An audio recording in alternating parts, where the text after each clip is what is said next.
Whether it's Mission Impossible, James Bond, or Jason Bourne, movies about espionage have captivated audiences for decades. They're filled with danger, excitement, car chases, and incredible gadgets that seem too impossible to be real.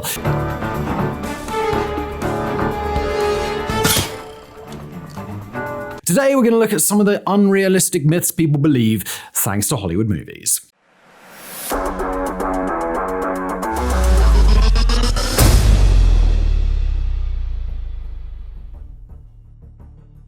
Movies about spies often involve a complicated game of cat and mouse between spies from opposing nations. Spies may need to kill people in order to accomplish their goals, something made particularly famous thanks to James Bond. According to the novels, Bond's designation as a 00 agent granted him a license to kill. Oftentimes, this involved killing other spies. In reality, unless you are part of a military force engaged with an opposing military force, there's no such thing as a license to kill. At least, not in most of the world, though there is debate over whether some countries unofficially endorse this practice as a necessary means to an end.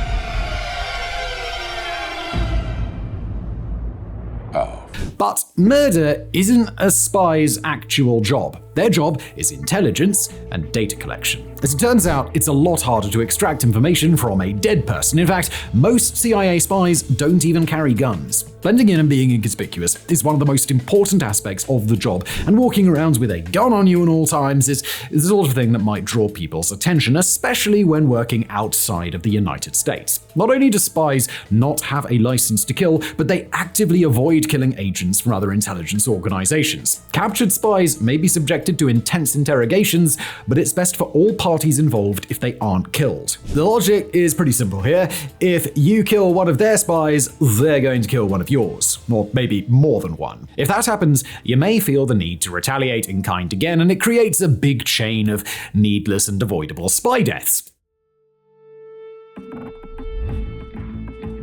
Not all spy movies end with the bad guys getting killed. Sometimes the spy will slap a pair of handcuffs on them and place them under arrest. You are under arrest by Susan Cooper and the government of the United States. Not only would the spy's home nation probably not have any jurisdiction where the events are taking place, but even if it was happening in their country of origin, they still couldn't arrest people because spies are not cops.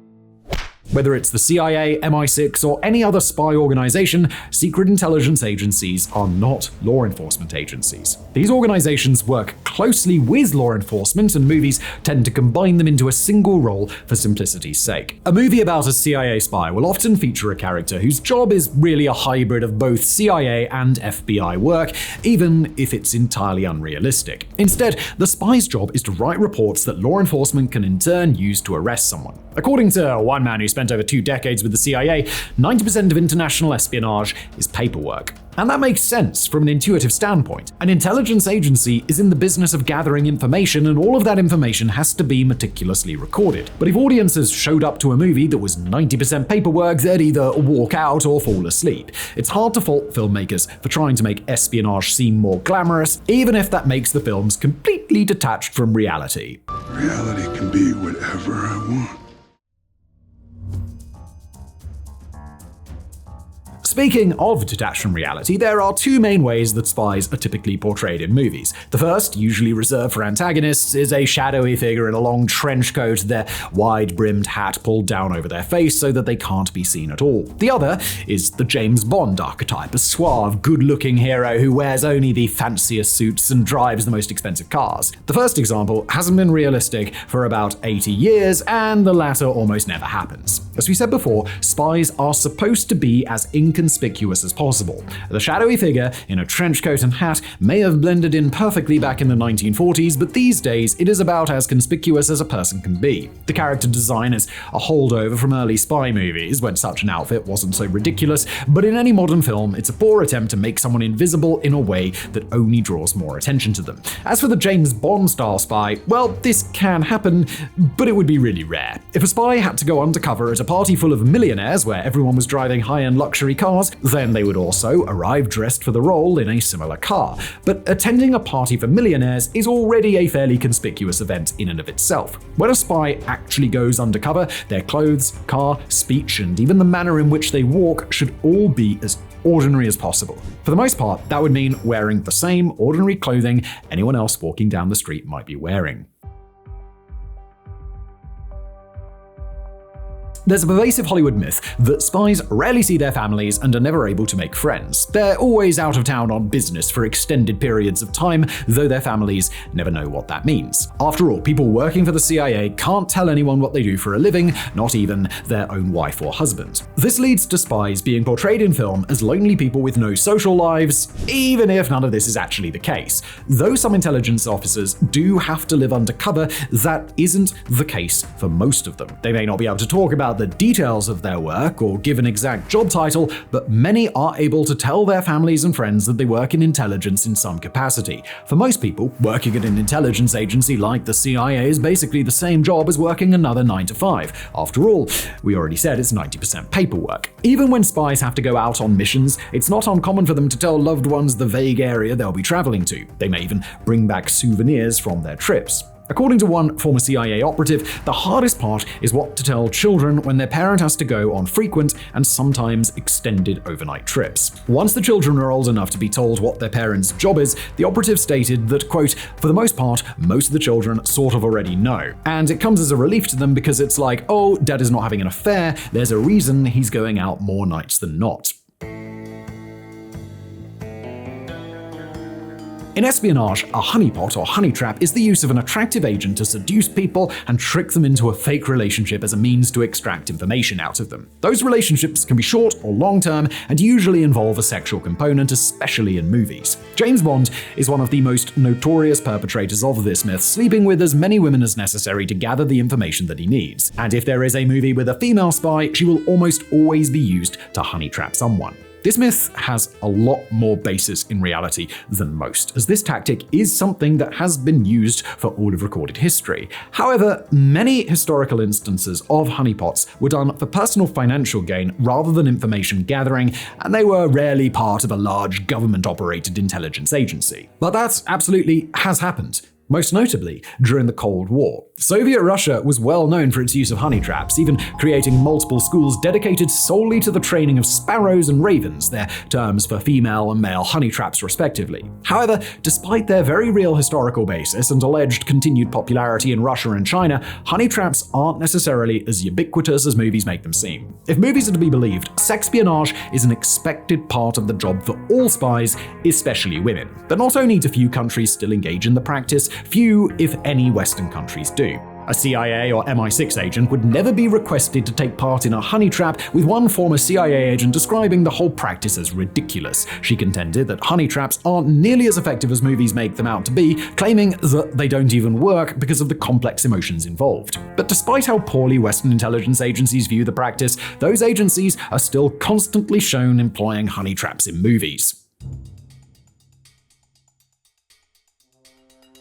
It's true that civilians are sometimes targeted and recruited to work with intelligence agencies like the CIA. Some of the more famous examples of this include celebrities like Frank Sinatra and Harry Houdini. However, movies take this kernel of truth and ramp it up to extreme levels far outside the bounds of reality. It happens in spy movies all the time, where a civilian gets caught up in the world of international espionage. These people will either go through a very brief but intense bit of training, or sometimes no training at all. Despite this, they are always able to integrate seamlessly into their role as a spy. Though it makes for entertaining storytelling and provides a shortcut through what would otherwise be a long and somewhat tedious process for the audience to witness, this is obviously not how things really work. Being a spy takes extensive training, and it isn't for everyone. Even if someone already had the necessary skills, determining whether or not a person is psychologically capable of handling the job is a lengthy process in and of itself. I'm freaking out! I'm out! What's I have to tell? No, I get I'm it. not Just in! saying. Deep down, this is something that most people probably know is a myth, even if we don't really want to believe it. Spy movies typically focus on intelligence gathering and overt acts of violence against adversarial nations. Intelligence gathering takes a lot of time and resources, so it only makes sense that those resources should be focused on nations that could be deemed a threat rather than a nation's closest allies. In fact, sometimes intelligence agencies even work together to spy on a common enemy. One of the most well-known examples is the Five Eyes, consisting of the US, UK, Canada, Australia, and New Zealand. It was a secret agreement in which the 5 nations agreed to share gathered intelligence and to definitely not spy on one another.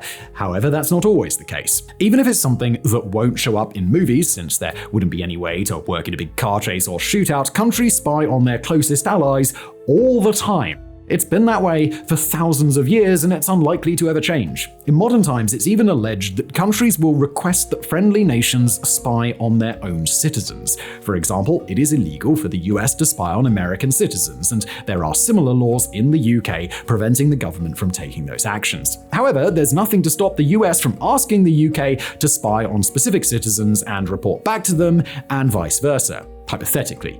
Of course. Governments vehemently deny that these practices take place, but not everyone is willing to just take them at their word. Oh no, I can't install a spyware to remotely monitor calls or anything that the mic picks up.